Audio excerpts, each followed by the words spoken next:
Il y a un gardien pour à peu près 8000 têtes de bétail. Donc, d'habitude, c'est un reptilien qui garde 8000 âmes.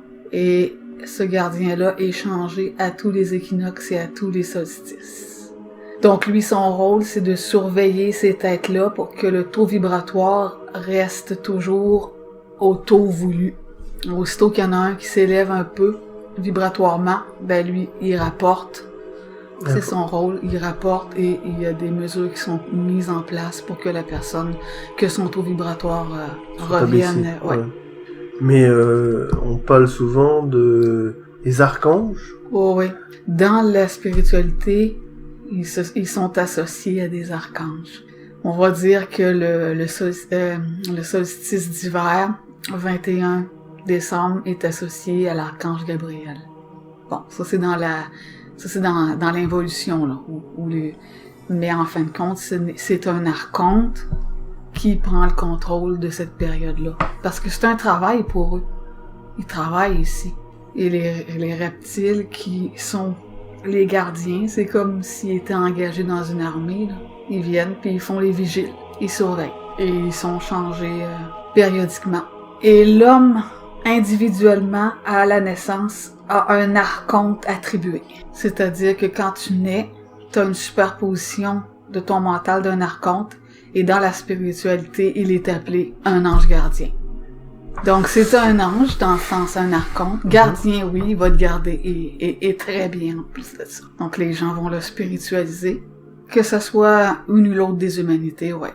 Tout le monde a un archonte, tout le monde a un ange gardien qui le garde dans la matrice. Pour faire un bref résumé, il y a une entité archontique qui surveille la matrice au complet et qu'on nomme archange, et ceux-là sont changés 4 fois par an. Il y a une autre classe, cette fois-ci reptilienne, qui surveille un bassin plus bas de population, environ entre 8000 et 10 000 âmes. Et eux autres, ils sont changés en même temps que les archanges. Et finalement, il y a un archonte qui est attribué à une personne individuellement à la naissance, qu'on appelle un ange gardien.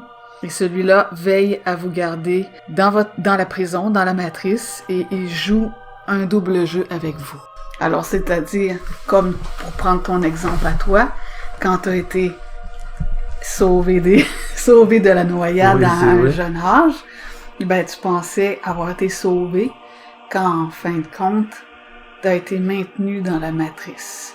Parce que c'était pas le temps que tu t'en ailles dans l'astral, parce que la façon dont tu serais mort, noyé, tu étais en paix, donc tu aurais été dans un niveau astral un peu plus favorisé, et ils voulaient pas ça pour toi. Donc ils t'ont sauvé de la noyade, parce que aussi ils avaient misé beaucoup sur toi, parce qu'il y avait beaucoup de souffrances qui allaient venir dans les prochaines années. Donc beaucoup de louches à récupérer pour eux, donc ils t'ont sauvé. Et toi, ben dans ton ignorance, puis c'est bien normal, parce que moi, avant d'avoir le contact, quand tu me racontais l'histoire, j'étais presque reconnaissante de l'entité qui t'a sauvé. Mais quand j'ai eu le contact, puis j'ai eu la réalité de ton histoire, ça a tout changé, tout chamboulé. Et là, je vois plus les choses de la même façon.